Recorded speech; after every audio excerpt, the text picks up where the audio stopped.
할렐루야. 1년 만에 여러분 이곳에서 뵙는 것 같습니다. 고난주간마다 여러분과 함께 할 수 있는 이 기쁨이 있는 게 얼마나 감사한지요. 먼저 우리 함께 잠깐 기도하겠습니다. 하나님, 고난의 주간에 첫 새벽을 주님 앞에 나와 깨우는 믿음의 형제자매들이 이곳에 있습니다. 주님과 좀 더 친밀하고 가까이 가는 그런 복된 기간이 되기를 소망하며 주님 앞에 나왔습니다. 영적인 깨달음을 허락하여 주시옵고 하나님의 돌보심 가운데 우리의 인생이 있음을 온전히 고백하는 기쁨을 허락하여 주옵소서. 그리스도의 고난, 그 고난 후에 부활의 기쁨이 있음을 늘 기억하게 하여 주셔서 하나님 앞에 늘 정결하고 순결한 삶을 살아가기 위한 절제와 인내가 우리 가운데 뿌리 내리게 하여 주시옵고 그것을 통해 무너진 우리의 마음에 대한 삶의 재단들이 수축되어지고 하나님 앞에 온전해지는 기쁨도 맛보게 해 주옵소서. 오늘도 주님께 맡기오며 예수 그리스도의 이름으로 기도드리옵나이다. 아멘. 처음 교회를 나오는 분들 또는 교회는 계속해서 다니긴 했지만 신앙적인 결단 없이 나왔던 분들 가운데 교회 나올 때마다 제일 기분이 좋지 않은 그런 단어가 있습니다. 교회 오면 자꾸 죄인이라고 하는 거예요. 그냥 평소에 엉망으로 살던 사람들은 교회 오자마자 죄인이라고 하는 이야기를 듣자마자 어떻게 나를 알았지? 그러면서 오히려 그것 때문에 회개의 고백이 시작되지만 그냥 평범하게 살아가는 사람, 특별하게 뭐 그렇게 나쁜 짓 안 하고 사는 사람들은 교회 오면 자꾸 죄인이라고 강요하는 것 같아서 별로 기분이 썩 좋지 않고 처음 교회 온 사람들이 그것 때문에 마음에 부담감들이 있습니다. 어느 날 장로님 와서 기도하시는데 이 벌레만도 못한 죄인을 용서해달라고 기도하는 걸 보면서 아무리 생각해 나는 벌레보다 나은데 왜 벌레만도 못하실까? 그렇게 말씀하실까? 그 다음 장로님이 오셔서 기도하시면서 똑같이 기도하시기가 자존심이 상하셨는지 이번에는 이 걸레만도 못한 죄인이라고 기도하면 나는 그래도 그 걸레보다는 나은데 그런 생각들을 우리 가운데 이제 갖게 되죠. 여러분에게 한번 질문해 보겠어요. 여러분 죄인이세요? 벌써 여러분도 벌써 기분이 나빠가지고 무슨 죄를 지었다고 이런 마음을 갖고 있잖아요. 그런데 여러분 이렇게 생각해 보세요. 예수님께서 개인적인 삶을 사시다가 이제 공적인 삶을 사시면서 맨 처음 외치셨던 메시지가 뭔지 아세요? 여러분 한 5번째 외친 메시지, 7번째 외친 메시지는 별로 기억이 나지도 않아요. 그리고 그렇지만 첫 번째 했던 메시지는 중요하기 때문에 기억나지 않습니까? 제가 섬기고 있는 대전 산성교회 제가 맨 처음 와서 메시지를 전했던 게 맨 처음 설교를 했던 게 2003년도 10월 첫째 주입니다. 그때 제가 하와이에 있는 어느 선교단체에서 훈련을 받고 있는데 교회에서 그래도 오시기 전에 한번 와서 설교를 했으면 좋겠습니다. 연락을 해서 제가 저희 교회 부임하기 전인데 그래가지고 제가 이제 와서 설교를 하고 갔던 적이 있는데 그때 제가 설교를 준비를 굉장히 열심히 했을 것 같아요. 그냥 대충 했을 것 같아요. 뭐 열심히 했죠. 물론 뭐 설교를 준비할 때마다 늘 목사에게서는 그것이 거룩한 부담감이고 또 뼈를 깎는 고통이고 뭐 그러죠. 어떤 설교를 하고 가볍게 준비하겠어요. 그러나 그때는 더욱더 어떤 메시지를 전할까? 왜냐하면 그게 제가 앞으로 섬길 교회하고 몇 번째 만남이기 때문에 첫 번째 만남이고 제가 전할 첫 번째 메시지이기 때문에 지금도 그래서 그게 오래됐지만 기억이 남아요. 제가 그날 했던 설교의 제목은 아름다운 교회고요. 그 다음에 본문은요 사도행전 13장 1절부터 2절 말씀이었어요. 제가 두 번째 했던 메시지 제목과 본문을 기억할까요 못할까요? 하나도 기억 못해요.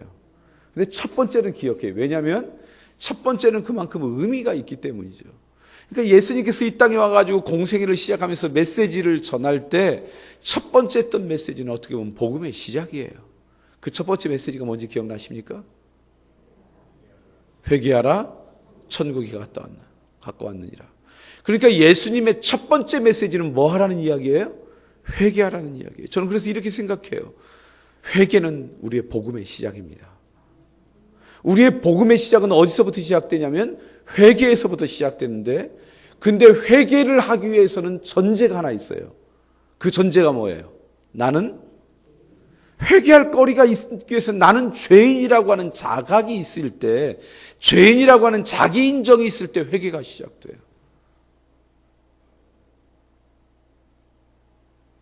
그런데 문제는 뭐냐면 내가 죄인이라는 것이 인정되지 않으면 회개할 거리가 없어요. 회개하라 천국이 가까웠느니라고 주님께서 말씀을 전하셨고, 그리고 오늘 우리들이 죄인이라고는 고백하고 회개하라는 이야기할 때마다 오늘 우리는 어떤 마음이 제일 먼저 들어가면, 회개 그러면 제일 먼저 들어가는 게 어떤 윤리적이고 도덕적인 죄들만 회개라고 일단 생각해요. 그리고 따져보니까 회개할 거리가 많이 있습니까? 별로 없습니까?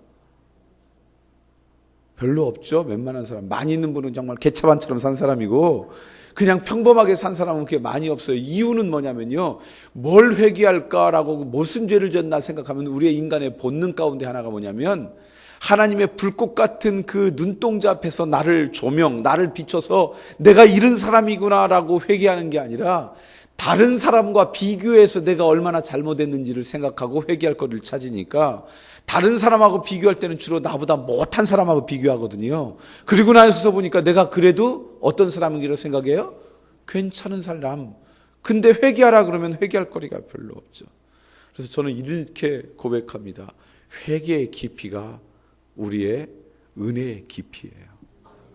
내가 정말 하나님의 불꽃 같은 조명 앞에 서 있음을 알고 내가 정말 세심한 것까지, 그리고 심지어 조금 이따 말씀드리겠지만 단순히 윤리적이고 도덕적인 그런 것이 아니라 내가 이 땅을 위해서 충분히 기도하지 못한 것까지도, 어떤 안타까운 일이 벌어질 때마다 그것을 가슴에 품고 미리 주님의 시각으로 바라보지 못한 것까지도 내가 회개할 수 있다 그런다면 그 사람은 영적인 깨달음이 깊은 사람이죠.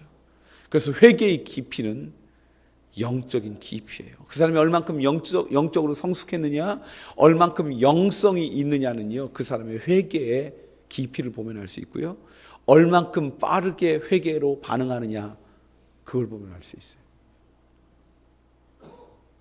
가끔 교회에서 보면 갈등하는 분들이 있습니다.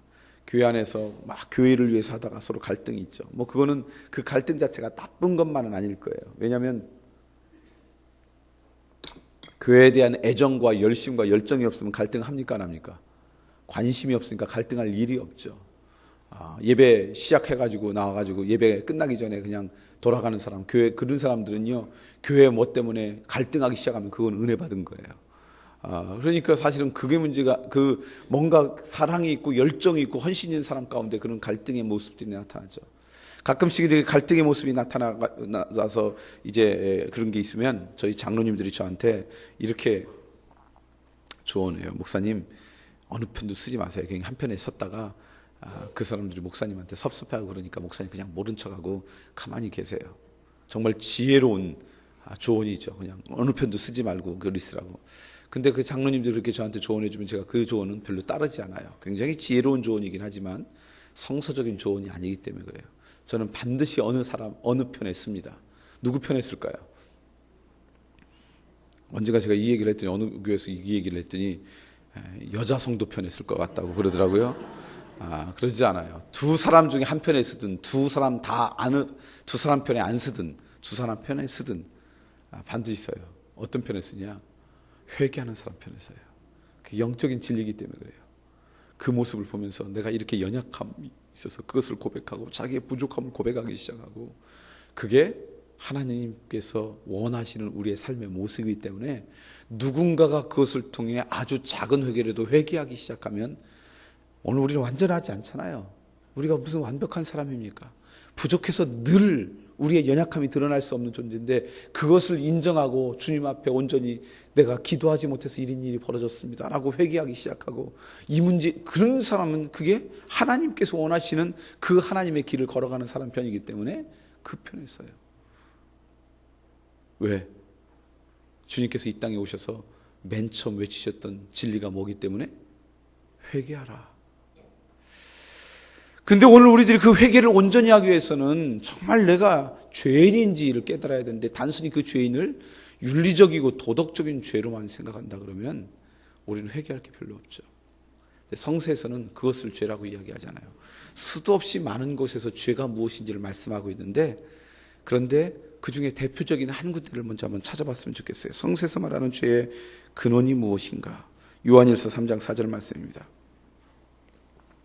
요한일서 3장 4절 말씀 함께 읽어볼까요? 요한일서 3장 4절 말씀, 자, 함께 읽겠습니다. 같이 읽습니다. 시작. 죄를 짓는 자마다 불법을 행하나니 죄는 뭐를 성경에서는 죄라고 이야기해요? 불법이래요. 법을 어기는 게 죄래요. 그런데 오늘 이 불법이라고 하는 단어를 신약 성경에 있는 단어로 이렇게 단어를 뭔가 찾아봤더니 아노미아라고 표현했는데, 아노미아의 뒤에 IA, 미아는 어미이기 때문에 별 의미가 없고 원형이 아놈이라는 단어예요. 아놈인데 NOM은 법이라는 뜻입니다. 법. 그래서 이 NOM이 들어간 모든 영어 단어는요, 법이나 질서에 관계된 단어들이에요. 여러분이 혹시 아는 영어 단어 가운데 이코노미, 경제에 관한 법, 경제의 질서에 관계된 것, NOM이 들어갔기 때문에 그런 의미 있어요. 혹시 여러분 자녀들 피아노 가르쳐 주신 분들은 피아노에 속도를 재는 왔다 갔다 하는 걸 뭐라고 불러요? 메트로놈이라고 부릅니다. 메트로놈의 그 놈이 이놈하고 똑같은 놈이에요. 그러니까 놈은 법, 질서고 메트로는 속도, 이런 뜻입니다. 그러니까 속도에 관한 법, 속도를 지는 기계 뭐 이런 뜻인 거죠. 그리고 앞에 A는요, 없다, 이런 뜻이에요. 없다. 그러니까 오늘 성경 말씀이 죄는 불법이다 그랬지만 원래 원어로 보면 불법이라는 말보다 어떻게 우리가 번역하는 게 좋냐면 죄는 무법입니다. 이 번역이 뭐냐, 무법. 그래서 영어 성경도 보면 무법이라는 단어로 번역했어요. 근데 여러분, 무법이라는 게 뭐예요? 불법은 법을 어기는 거다 그러면 무법은 뭐예요? 법이 없는 거예요. 뭘 법이 없다고 이야기할까요? 무법이 무엇인지를 잘 알려면요, 여러분 혹시 어렸을 때 한두 번쯤 봤을 서부 영화를 생각하면 금방 알 수 있어요. 황야의 무법자, 이런 서부 영화 혹시 보셨어요? 혹시 못 보셨어도요, 모든 서부 영화의 구조는 이런 거예요. 선하고 착한 사람이 농사를 짓고 소를 키우고 말을 키우고 가족들하고 오손도손 살았는데 먼지를 일으키면서 말을 타고 몇 명의 악당이 나타났어요. 그리고는요, 거기 있는 소나 말을 다 뺐고 집에 불까지 지르고는요, 그리고는 갔어요. 너무 억울했어요. 이 사람이 누굴 찾아갑니까? 보안관을 찾아가죠. 보안관을 찾아가서 그냥 억울하다고 얘기했더니 알고 봤더니 보안관이 그 악당하고 한 통속이에요. 그래서 오히려 그냥 발로 뻥차고 거짓말하지 말라고 얻어터지고 쫓겨났어요. 너무 억울해요. 이 사람이 어디를 가요? 계곡을 들어가서 맥주병을 세워놓고는 눈 감고 총을 막 연습을 해요. 그래가지고 이제 막 눈 감고도 총을 맞힐 만큼 되면 이 사람이 와서 악당들을 한 사람씩 처치하기 시작해요. 그리고 누구까지 처치해요? 보안관까지. 이제 기억이 나시네요. 그 서부 영화들이 보안관까지 처치해요. 그러자 마을 사람들이 기뻐가지고 우리의 새로운 보안관이 돼달라고 요청하는데 이 사람이 그것을 거절해요. 내가 사람을 해친 사람인데 어떻게 이러겠느냐. 그러면서 말을 타고 해가 뉘엿뉘엿 딱 내는 그 석양, 광야로 해가 내리는 석양에 말을 타고 먼지를 피우면서 딱 하면서 밑에서 디 엔드 딱 올라오면서 끝나는 게 황야의 무법자, 뭐 이런 내용입니다. 자, 그런데 여러분 보세요. 누굴 죽여야 되겠다 누가 결정해요? 본인이. 어떻게 죽여야 되겠다 누가 결정해요? 자기가. 언제 죽여야 되겠다는 것도 누가 결정해요? 자기가. 그러니까 무법은 법이 없는 게 아니라 누가 법인 거예요? 내가 법인 게 무법이에요. 그러니까 오늘 말씀 그대로라면 죄는 무법입니다라는 것은 우리는 그냥 법을 어긴다, 법이 없다, 이게 죄라고 여기지만 그게 아니라 사실은 누가 법이라는 거예요? 내가 법이라는 거예요. 내가 기준이라는 거예요. 내가 질서라는 거예요. 내가 맞다라는 거예요. 우리의 인생 가운데 옳고 그름의 기준은 누가 되셔야 되는데, 하나님과 하나님의 말씀이 법이 되고 하나님이 질서가 돼야 되는데, 하나님의 질서가 아니라 자기의 생각, 자기의 의지, 자기의 감정, 자기께 기준이 될 때 이것을 바로 뭐라고 부른다고요? 죄라고 부르는 거예요. 우리 안에 있는 하나님을 인정하기 싫어하는 모든 마음들. 그리고 따져보니까 우리가 죄인이에요, 죄인이 아니에요? 성경의 다른 죄를 설명할 때도 거의 비슷한 내용이에요. 조금 다르지만. 예를 들면 로마서 14장에 보면요, 믿음에 근거하지 않는 것은 죄다 그랬어요. 거기서는 분명하게 믿음에 근거하지 않는 죄. 그러니까 우리가 무슨 선택과 결정 앞에 설 때 이것을 향한 하나님의 뜻이 무엇일까, 하나님의 의지가 무엇일까를 생각지 않고 무조건 그냥 결정하고 살아가는 것, 이게 바로 뭐라는 거예요? 죄라는 거예요. 성경을 그래서 옛날에는 캐논이라고 불렀습니다. 캐논은 자라는 뜻이에요. 10cm가 사람마다 다 다르니까 이걸로 잴 때 이게 10cm야. 기준이 되는 것, 그것을 캐논이라고 그랬는데 성경은 캐논이라고 불렀어요. 그러니까 우리의 모든 기준이 뭐가 돼야 된다는 거예요? 하나님의 뜻, 하나님의 소망이 돼야 되는데 어느새 내가 기준이 되고 내가 질서가 되는 것, 이게 죄다. 그렇게 따지면요, 오늘 우리들이 죄의 영향력과 죄의 질서 가운데 살아가요. 학생들이 모이면 누구 욕하는지 아세요? 선생님 욕해요. 뭐라고, 왜 욕하는지 아세요? 선생님이 틀렸대요. 누가 보기에 틀렸대요? 내가 보기에 틀렸대요. 선생님들이 모이면 누구 욕해요? 교장 선생님이 욕해요. 교장 선생님이 잘못됐대요. 누구 기준으로 볼 때? 자기가 기준이 됐어요. 직장인들이 모이면 누구 욕해요? 네, 상사를 욕해요. 사장님을 욕해요. 틀렸대요. 뭐가 기준이에요? 자기가 기준이에요. 어느새. 백성들이 모이면 누구 욕해요? 대통령을 욕해요. 이래서 틀렸대요. 기준이 뭐예요? 말로는 거창하게 나라를 생각한다고 그러지만 전부 다 자기가 기준이에요. 자기의 경험과 자기의 유익이 기준이에요. 교인들이 모이면 누구 욕해요? 그 웃음의 의미가 뭐예요? 사사기 마지막 장 마지막 절 보면요, 모든 사람들이 자기의 옳은 소견대로 행하였더라. 자기가 생각할 때 옳은 대로 행하였는데 그 결과는 무질서였어요. 혼동이었어요. 그래서요, 그렇게 자기가 기준이 되면 좋으면 좋겠는데 그렇지 않아요. 하나님과의 관계가 끊어지기 시작해요. 그럼 하나님으로부터 사랑도 생명도 은혜도 공급되지 않아요. 그랬더니 우리의 인격이 파괴되지고요, 우리의 인격이 부패하고요, 우리의 성품이 부패해졌어요. 로마서 1장을 읽어볼까요? 로마서 1장 28절 말씀.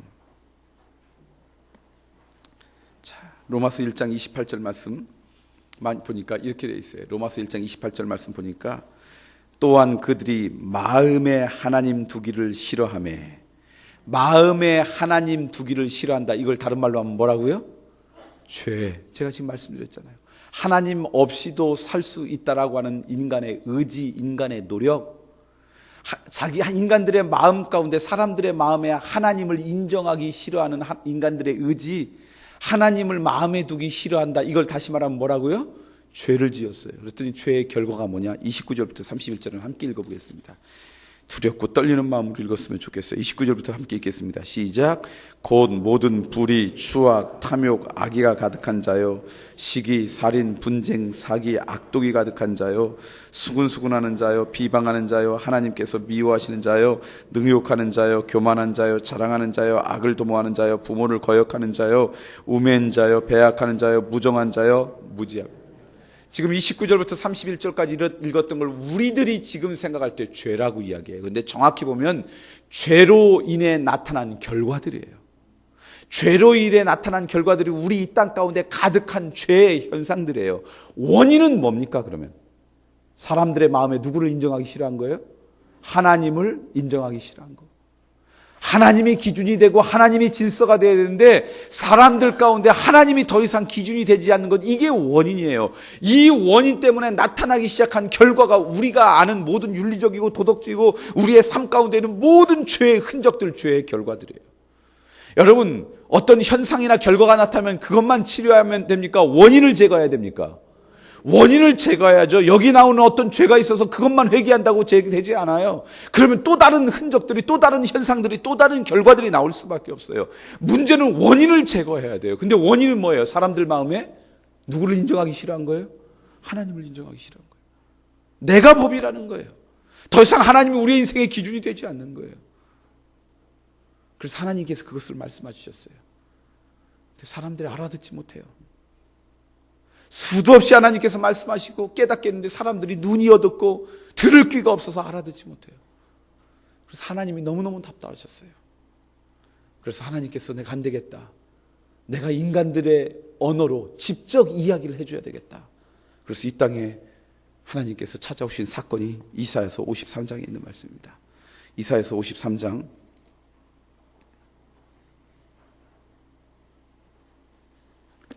4절부터 6절까지 말씀입니다. 함께 읽어보겠습니다. 이사야서 53장 4절부터 6절 말씀입니다. 함께 읽을까요? 시작. 그는 실로 우리의 질고를 지고 우리의 슬픔을 당하였거늘 우리는 생각하기를 그는 징벌을 받아 하나님께 맞으며 고난을 당한다 하였노라. 그가 찔림은 우리의 허물 때문이요 그가 상함은 우리의 죄악 때문이라. 그가 징계를 받음으로 우리는 평화를 누리고 그가 채찍에 맞음으로 우리는 나음을 받았도다. 우리는 다 양 같아서 그릇 행하여 각기 제 길로 갔거늘 여호와께서는 우리 모두의 죄악을. 이분을 누구라고 우리가 불러요?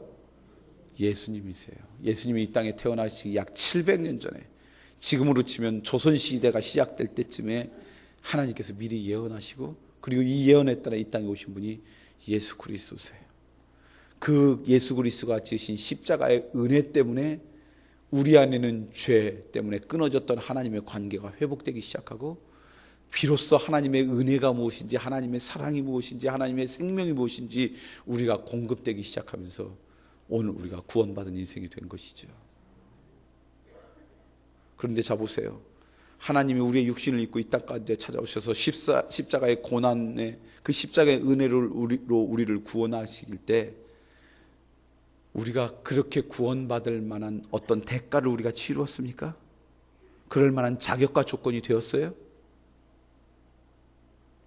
아니요. 그건 하나님의 전적인 사랑, 오늘 우리가 전적인 하나님의 사랑 때문에 이 땅에 오신 거예요. 그럼 질문이 하나 생겨요. 왜 하나님께서 굳이 그렇게까지 하셨을까? 하나님은 오늘 우리들과요 순수한 사랑의 관계를 맺기를 원하셨어요. 하나님은 오늘 우리를 사랑하세요. 그래서 오늘 우리들이 하나님을 인정하기를 싫어하고 떠나갔을 때, 인간 같으면 나를 배신하고 떠나가면 어떻게 해요? 그래서 못되면 잘 됐다 기뻐하겠지만 하나님은 너무 가슴이 아팠어요.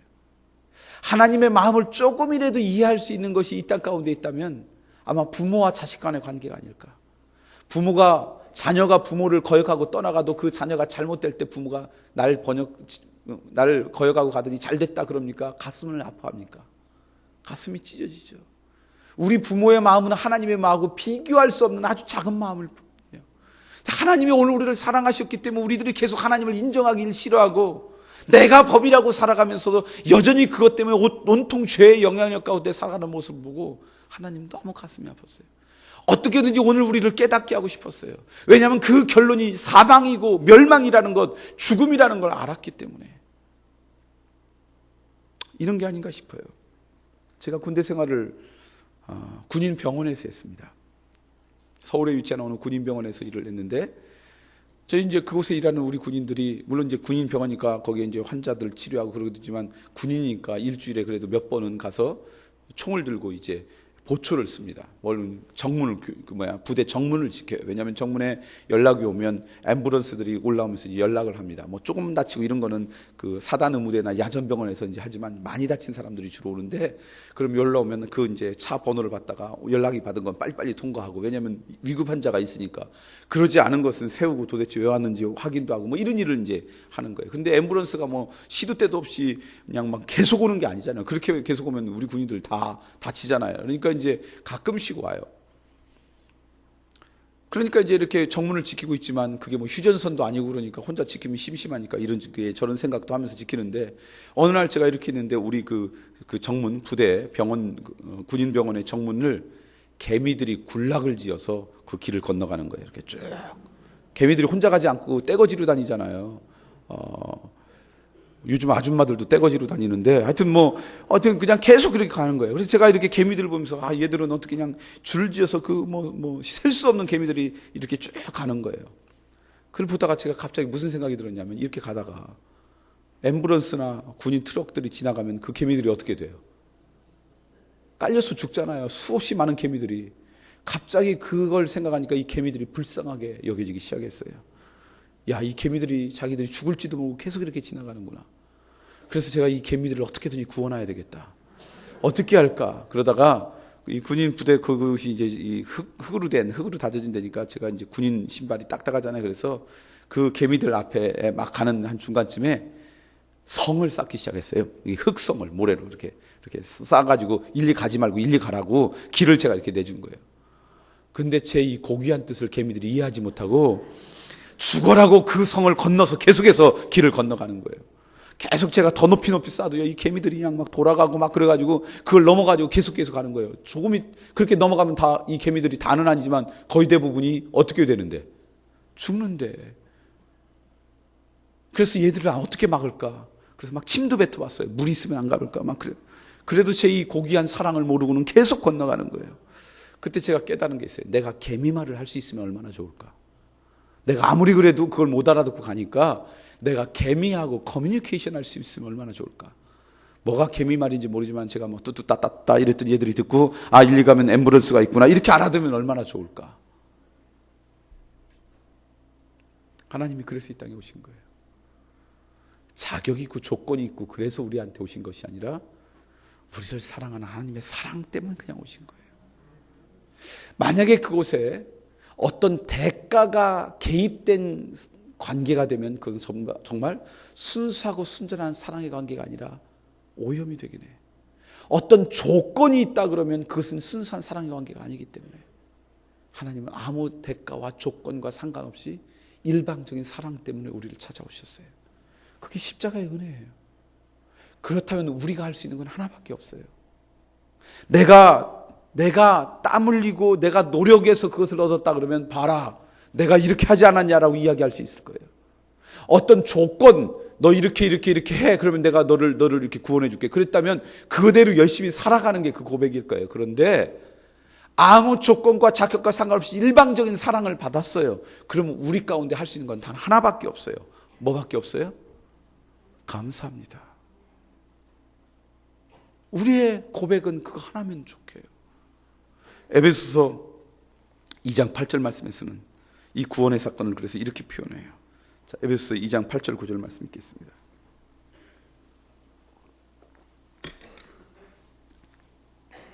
같이 읽겠습니다. 시작. 너희는 그 은혜에 의하여 믿음으로 말미암아 구원을 받았으니 이것은 너희에게서 난 것이 아니요 하나님의 선물이라. 행위에서 난 것이 아니니 이는 누구든지 자랑하지 못하게 함이라. 구원을 이야기하면서 우리의 행위로 났다고요? 아니래요. 하나님의 뭘로? 은혜로. 하나님의 선물로. 은혜는 뭘 은혜라고 합니까? 아무 조건 없이 그냥 주는 거. 앞으로 잘할 걸 생각하고 주는 것은 은혜가 아니라 뭐예요? 조건이 있는 것은 그건 뇌물이죠. 은혜는 아무 조건 없이 그냥 거저받는 거. 선물은 뭐예요? 공짜로 받는 거. 내가 땀을 흘린 것으로 받는 그것은 대가죠. 선물이 아니죠. 그러니까 우리의 구원은 하나님이 정말 은혜로 선물로 주셨기 때문에 오늘 우리는 이 구원의 사건 앞에서 자랑할 것은 아무것도 없고 오직 뭐 하나밖에 없다고요? 감사밖에 없어요. 문제는 은혜를 받아도 감사할 줄 모른다는데 우리의 안타까움이 있어요. 그래서 이 십자가의 은혜 앞에 오늘 우리가 할 수 있는 것은요, 감사의 고백밖에 없어요.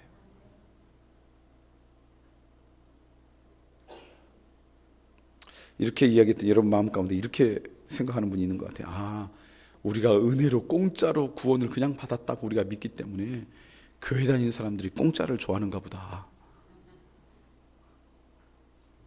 그런데 제가 지난 한 25년 동안 목회하면서 목회 현장에서 발견한 진리는 그게 아니에요.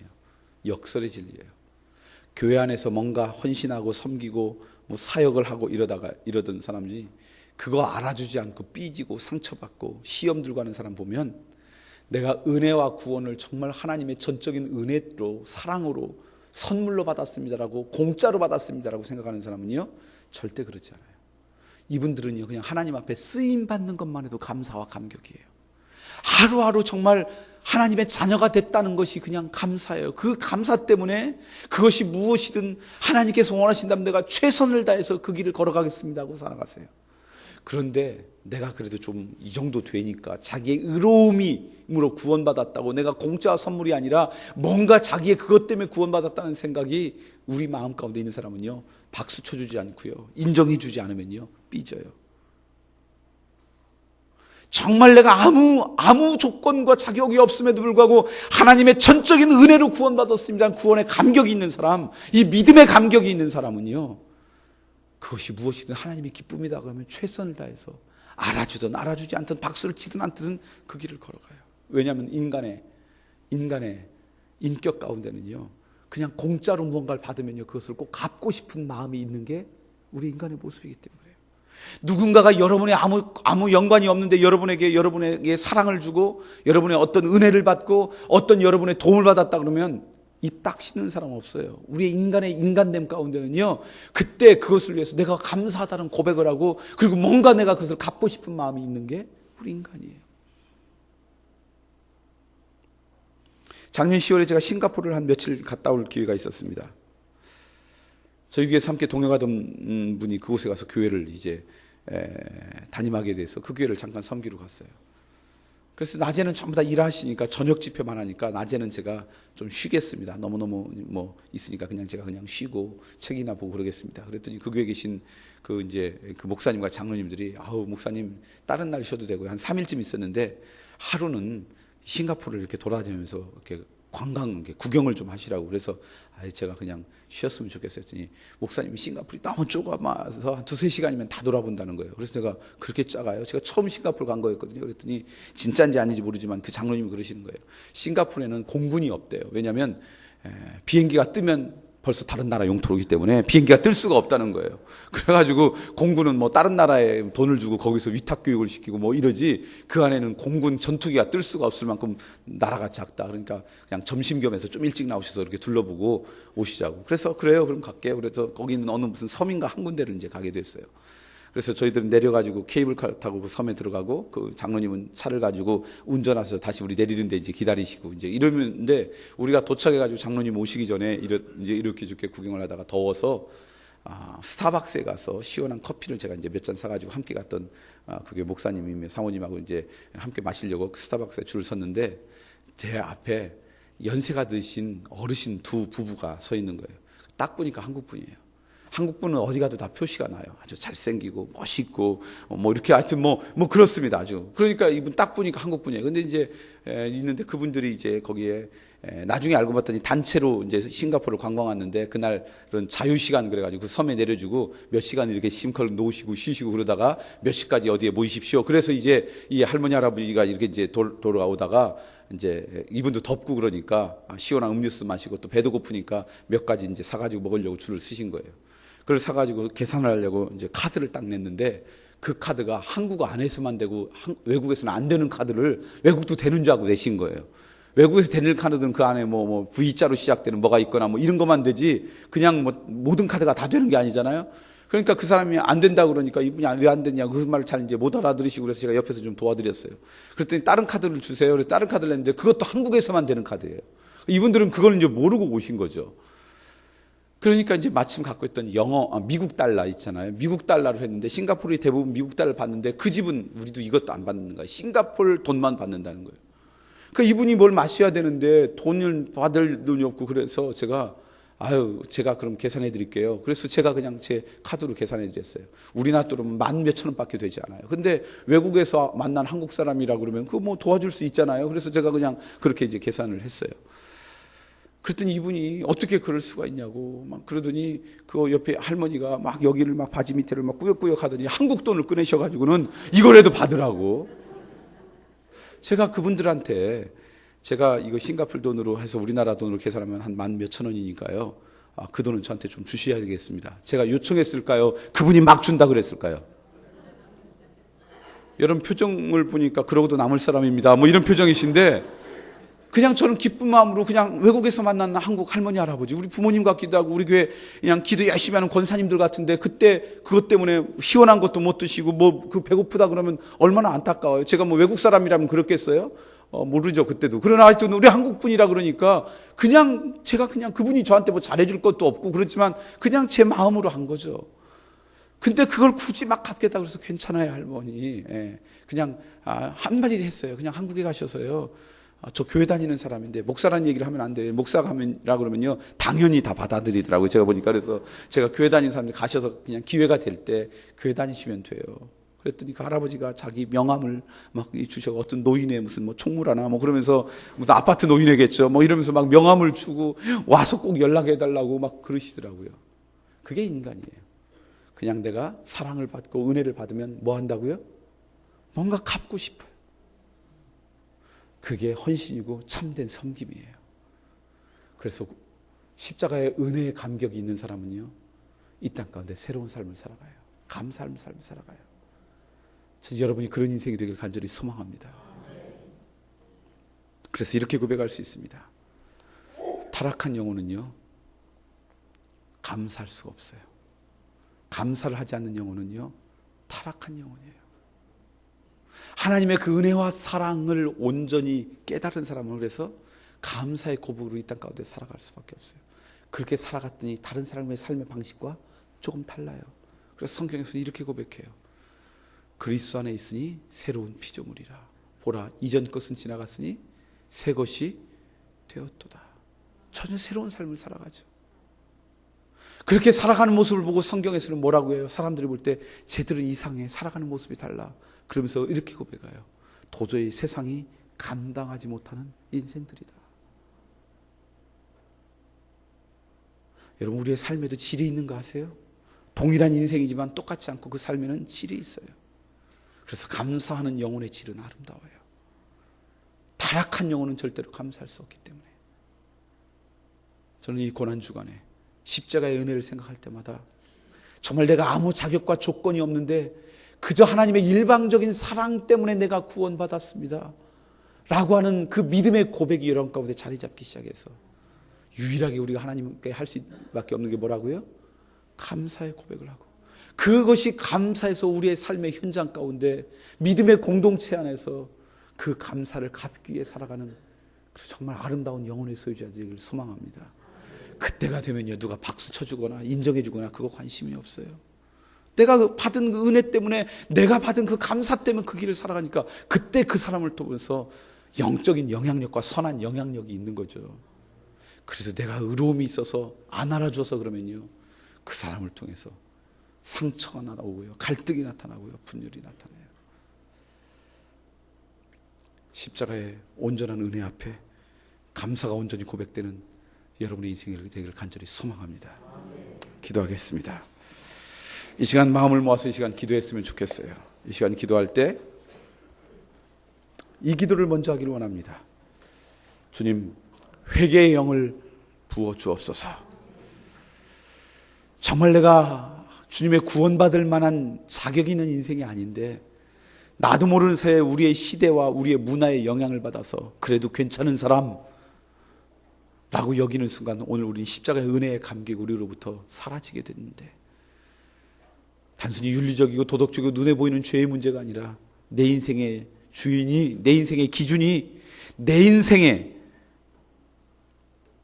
법칙이 내가 아니라 하나님이신데 어느 순간 내가 내 인생을 이끌고 가는 기준이 될 때 그게 죄라고 하셨던 말씀.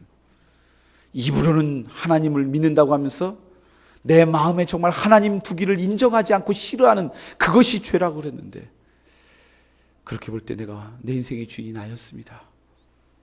하나님의 소망과 하나님의 진리가 아니었습니다. 그런 나를 구원해 주셔서 진심으로 감사합니다.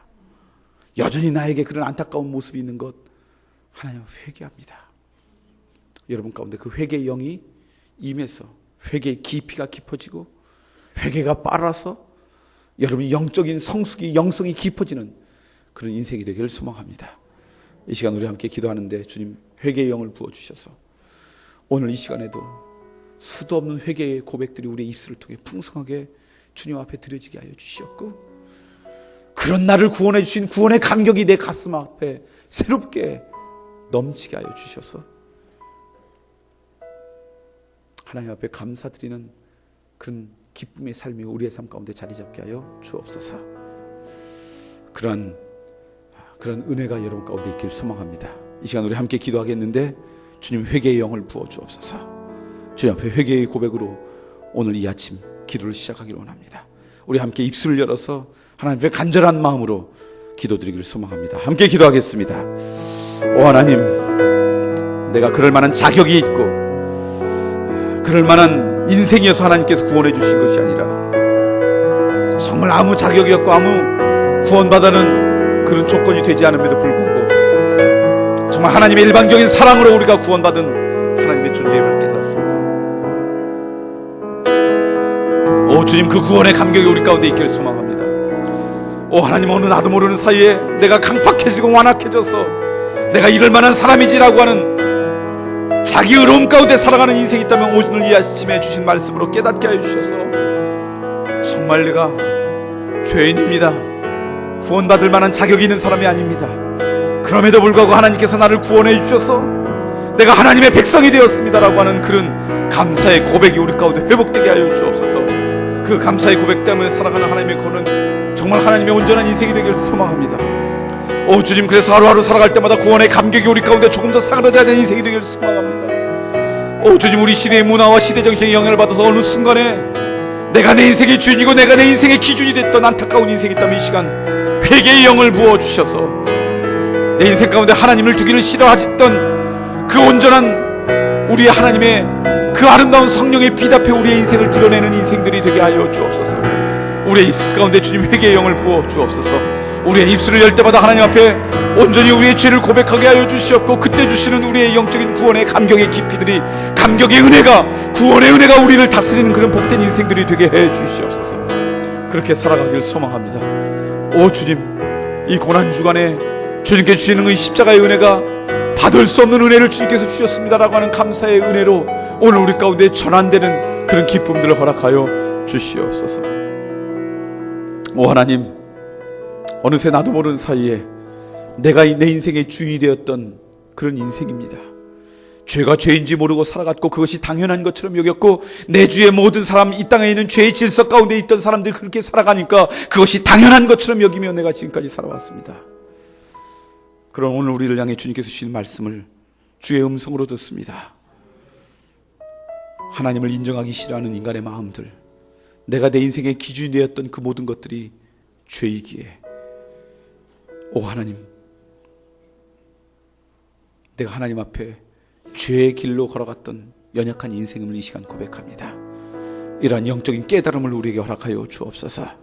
그래서 날마다 기도할 때마다 주님 앞에 부족하고 연약한 오늘 우리들을 위해서 하나님께서 먼저 다가오셔서 오늘 우리를 구원하셨다는 구원의 감격이 우리 가운데 늘 충만케 하여 주옵소서.